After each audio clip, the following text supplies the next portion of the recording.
Welcome to Not Milk Never Milk. Subscribe if you're lactose intolerant. You begin by assembling the required documents and immediately opening the Maharashtra EV Subsidy portal.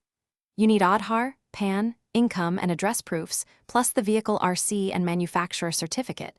These validate both you and the car. Once ready, create or log into your account and enter basic details: owner name, vehicle model, and purchase invoice number, so the application is saved. Make sure photos and PDFs are clear. Blurry scans cause delays, so scan at 200-300 dpi. Once logged in, you fill the technical and financial sections: battery capacity, range, purchase price, and dealer details.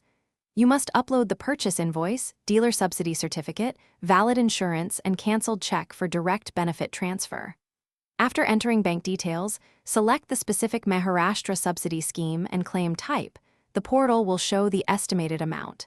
If numbers mismatch, pause and cross-check the invoice versus VIN. Discrepancies are the most common reason for rejection. You now monitor the application status using the provided ID and respond to verifier queries. Once approved, the subsidy is dispersed to your bank account. Make sure funds match the portal estimate and retain originals for any audit. If the application is rejected, read the rejection reason immediately, correct the specific documents or data, and resubmit. Don't rewrite everything. For persistent issues, contact the helpline with your application ID. They can unlock specific fields or advise the next corrective step. Thanks for watching. If this was helpful, leave a like and consider subscribing. See you next time.